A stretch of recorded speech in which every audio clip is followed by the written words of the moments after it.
All right, this week the interior continues to change dramatically as we work on the benches inside the doghouse, and I got to use some really cool technology that's on my phone to help with design work on upcoming projects. My name is Matt. Follow along as I turn Duracell, the legendary ocean racing sailboat, into a comfortable cruising home. So building the bunks has been really fun, but what I've been really excited about working on are getting the benches built that are inside the doghouse. So these benches are going to be above the quarter birds. And so when you walk into the boat through the doghouse door, you'll come in and there'll be two opposing benches here. This is the first wall that's separating basically the main cabin area from the quarter berth. And then the bench will come off of the top of this wall right here. And obviously there'll be an opposing wall on this side. This whole thing has been this has been my biggest puzzle in this design process, has been figuring out how high the floor can be, how high the benches should be, how much headspace in the cabins there should be. I think we've got it about where we want it. The weirdest thing about it is that the height of the benches is pretty high, but that's important so that you can actually see out these windows, and so that there's plenty of room inside the quarter berths where people are sleeping, which they have, headroom under there. And then the floor is a little bit lower than it has been so that I can actually stand up inside the doghouse. That combination of things makes it look like this is pretty tall. And I think we're okay with it. This height is set. I can't change this. And so I'm going to go ahead and glue these in. I'm going to glue in this one today. I'm going to glue in the starboard side tomorrow. We'll build the benches next week, and we'll leave the height of the floor to be determined. Right now, I think it's going to be this height where I can stand up, but maybe we decide that we want it to be a little bit higher. This area isn't meant for standing in very often. It's meant for just passing through and sitting in. I bet this is where it's going to end up, and I'm going to be pretty happy with it, but still to be determined. So the next step was to glue in that port side longitudinal wall. Later we'll get into fiberglassing it into the boat.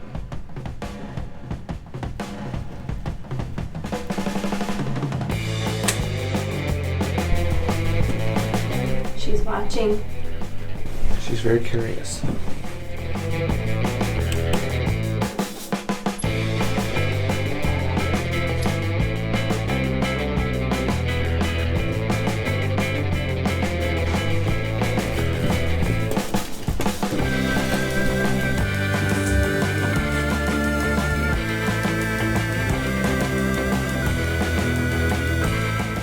The panels I'm using to build the doghouse benches and walls are 1-inch thick, 6-pound per cubic foot PET foam that is made out of 100% recycled plastic, and as I understand, mostly out of recycled bottles. Each side requires 2 sheets of foam with a layer of 17-ounce biaxial fiberglass on each side. To save myself some time, I laminated 2 sheets at once and stacked them on the table in the vacuum bag.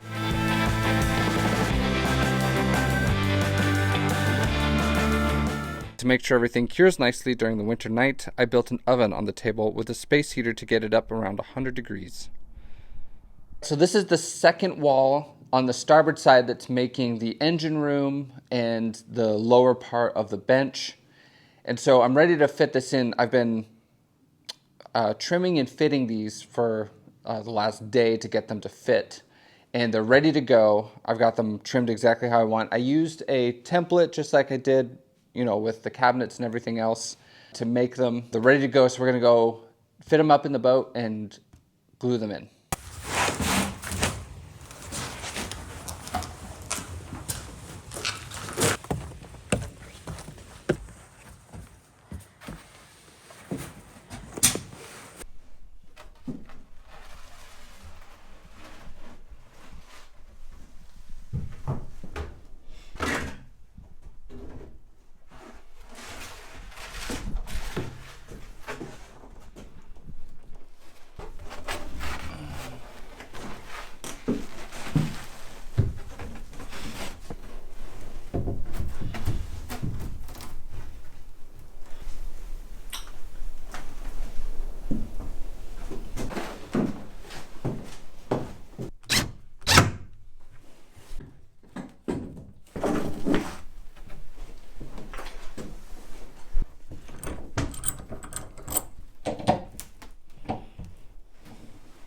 All right, so this is the starboard side wall. It's ready to be glued in. Fits really well.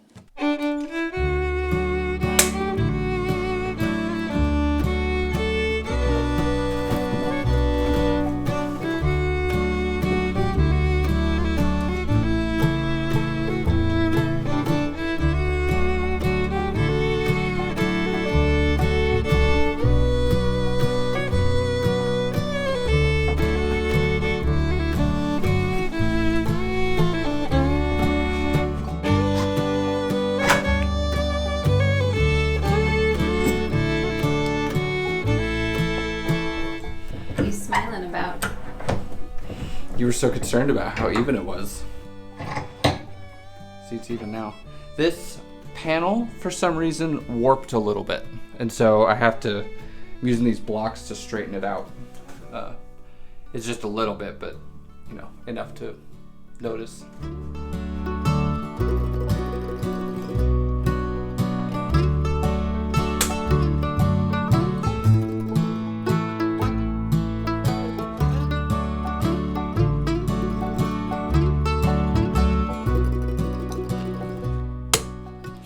So just a little note about this gluing these panels in. I'm basically just making sure these panels will stay in place. They're being tacked in. The real strength, the real bonding will be when I fiberglass them into the boat. So like getting the bond between the end of the panel and the boat, like in these spots and in those spots, is not the structural integrity of the panel being attached to the boat. All the structural integrity is in the filleting and the taping. So like I said, this is just like a little tack weld just to hold them in place for now. All right, one thing that's really exciting about the stage that we're at is we can start thinking about systems. And one thing we really need to do before we go any further is start thinking about the fuel tank that's going to go underneath this port side bed in the quarter berth, the port side quarter berth. And we've explained in the past that we are planning on installing a hybrid electric propulsion system, a serial hybrid electric propulsion system. And it brings up the broader question of should we go fully electric? Why do we need a generator? And we've decided that this is the route that we want to go. And so we're going to go ahead and install this, or have this fuel tank built and installed. Now, the reason that I am having it done now is because it's going to be a pretty big tank, something like 150 gallons. I don't know exactly how much yet. Putting it in the boat before we build too much around it will make it a lot easier to install. The plan is to be able to fit it through the door, and then it will come in and go down through the top of the quarter berth where the benches are going to be. The benches are not going to be permanently installed on the port side. They'll be bolted in so that in the event that there is a major problem with the fuel tank, I'll be able to lift it out of the boat and take it out and have, you know, if a welder needs to repair it or something like that. I do plan on having it be able to be, have clean out access ports in the top so that you can get your hands in there and clean it out as necessary, so that hopefully we will never ever have to remove it. But we want the option to be able to remove it if necessary. Why we've decided to go hybrid electric is something that we'll discuss at length, probably over the course of months in the future when we start installing all these systems. The short answer is that we want, this is basically a backup generator that we're going to be installing to supplement the other ways that we create power on the boat. And so, like I said, we'll go into it in detail in the future. We know that a lot of boats are starting to go purely electric, and we don't think it would work for us. So for now, we're going to stay on topic, try to stay on topic, and talk about the fuel tank. Right now, so this is the port side quarter berth. As you can see, I got this installed and taped in the other day. I think it looks pretty good. But the fuel tank is going to go here. And as you can see, it's kind of an odd space as far as the shape of it goes. There's the shape of the hull, and there's the stringers that the tank has to fit around. And we have to make sure that the tank will fit through the door as it comes in. Now, last time what I did was I mocked up the tank in the space here. It was extremely awkward, and I got a lot of advice from friends who were like, it was not appropriate. And so what I'm going to try this time is a 3D scan of the space and then draw my tank on CAD so I can send it to the guy who's going to build the tank for us. It's something I've never done before, but I use Onshape as my CAD program, and there you can download the app, the Onshape app, onto your phone. And in the app, there is a 3D scan import. And so I can just open the app, turn on the scan, and scan the area. And then it automatically imports that shape into the CAD program, Onshape. So we're going to give it a go. Hopefully it works.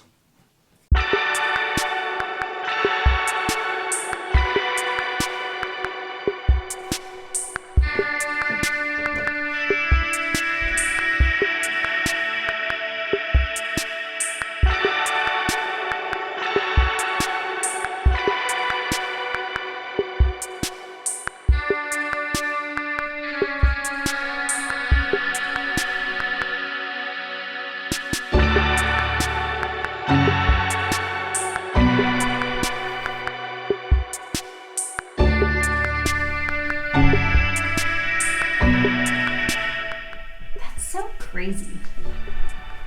I know. I can't believe my phone has LIDAR. This is the future. Does that mean I can go discover like archaeological sites? Wasn't LIDAR what they use for? Yeah, they like scan from airplanes, shoot down through the forest to find pyramids and stuff in the Amazon. Mm-hmm. Could be Oop.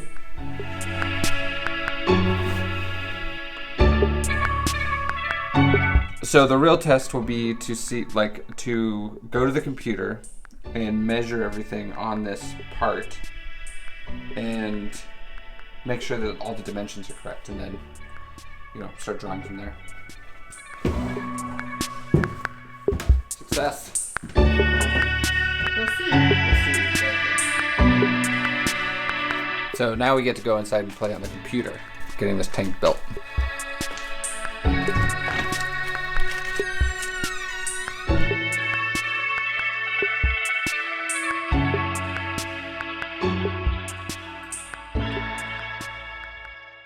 So here's the space that the LIDAR mapped. I've gone and confirmed all of the dimensions with my measuring tape to make sure it's correct.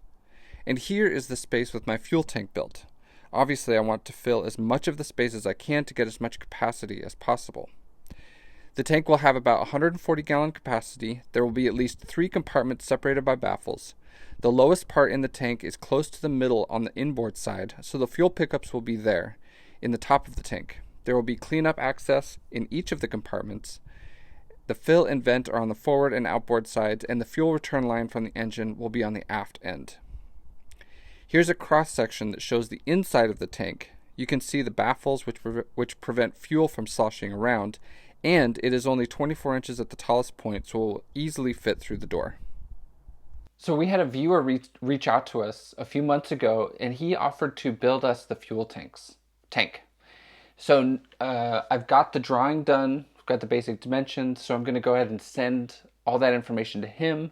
And in the future, we're hoping to go up maybe and see his shop and see what he's up to. He's up in Vancouver. So it's very exciting. It's one of the most rewarding and fun parts of this project. All the people that we meet and the help that we've been offered through this channel has been incredible.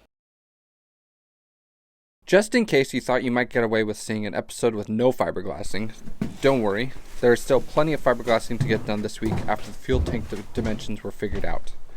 I fiberglassed in the new walls and bottom of the benches. Like I said, the real strength when installing these foam interior parts comes not from gluing them in, but from fiberglassing. I fiberglassed the inside and outside of the walls where they attach to the hull and to each other.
So 5 epoxy batches, and 5 hours later I had both walls fiberglassed and permanently installed in the boat.